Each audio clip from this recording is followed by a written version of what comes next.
Untuk tahap selanjutnya adalah kita akan membuat corner ini menjadi lengkungan, di mana sudut dari lengkungan tersebut mempunyai jari-jari 0,6 mm. Blender bukan sebuah program CAD sehingga mempunyai sedikit kendala untuk membuat lengkungan pada corner tersebut. Ada satu trik yang akan kita gunakan, yaitu kita akan membuat satu titik sebagai jari-jari dari lengkungan tersebut dan menggunakan spin. Untuk itu kita akan coba lihat dengan control up arrow seperti ini. Kita akan fokus pada titik ini, klik kanan. Di sini saya akan extrude, yaitu E, kemudian saya akan memilih X untuk sumbu X-nya, dan saya menekan 0,6, enter, kemudian saya akan melakukan hal yang sama, extrude, kemudian Y, dan saya pilih 0,6, enter. Dengan demikian sekarang saya sudah mempunyai satu titik yang akan saya perlakukan sebagai jari-jari titik pusat untuk lingkaran atau corner tersebut. Saya klik kanan titik ini, hal yang sama saya lakukan, extrude, kemudian saya memilih Y, 0, maksud saya harusnya minus 0,6, enter, kemudian extrude, X, kemudian saya memilih 0,6, enter.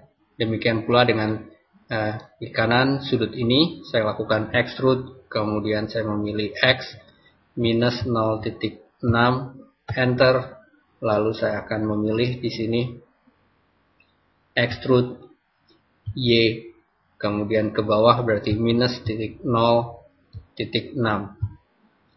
enter, kemudian corner ini pun demikian halnya, E untuk extrude, kemudian saya akan menggunakan Y, lalu saya akan memilih 0,6, enter, kemudian saya extrude X minus 0,6, enter.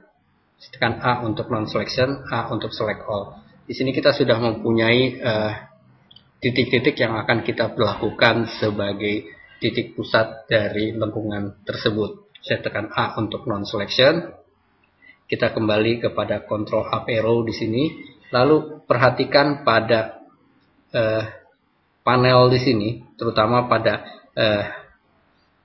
editing panel, pada panel mesh tool, kita akan melihat di sini satu button yang disebut dengan spin. Pastikan bahwa degree-nya adalah 90, yang berarti kita akan membuat 90 derajat saja. Kemudian stepnya kita tidak terlalu banyak, maka saya akan memilih 7 saja untuk step.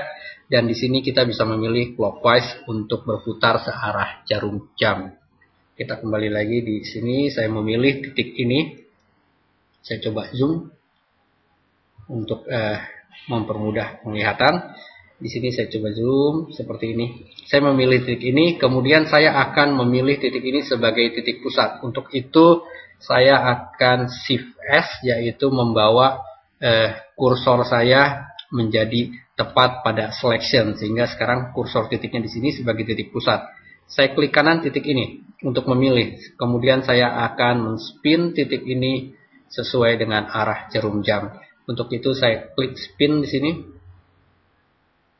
Oops, terjadi kesalahan, mungkin saya coba Ctrl Z atau Ctrl Z, mungkin saya klik untuk mengaktifkan di sini clockwise-nya, kemudian saya memilih spin di sini, saya klik, maka dia mempunyai sudut seperti itu.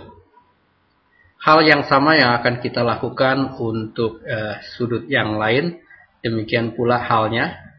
Maka saya memilih titik ini, klik kanan, kemudian shift S, dan kita membawa kursor to selection, sehingga kursor kita tetap tepat berada pada titik ini. Klik kanan titik ini untuk kita spinkan, kemudian saya klik spin di sini sehingga dia berputar seperti itu. Lalu sudut yang satunya pun begitu, saya akan mencoba untuk klik kanan titik ini, shift S, kemudian saya pilih kursor to selection, saya klik kanan titik ini, lalu saya pilih spin di sini. Seperti itu. Hal yang sama pula pada sudut yang terakhir, yaitu saya memilih klik kanan titik ini, kemudian shift S, kursor to selection, klik kanan titik ini, kita pilih spin di sini. Saya coba zoom out seperti ini. Mungkin Saya tekan A untuk non-selection, A untuk select all, kemudian kita coba lihat control up arrow untuk melihat seberapa besar sesungguhnya. Seperti ini, saya tekan A untuk non-selection, maka kita sudah mempunyai sudut dengan lengkungan seperti ini.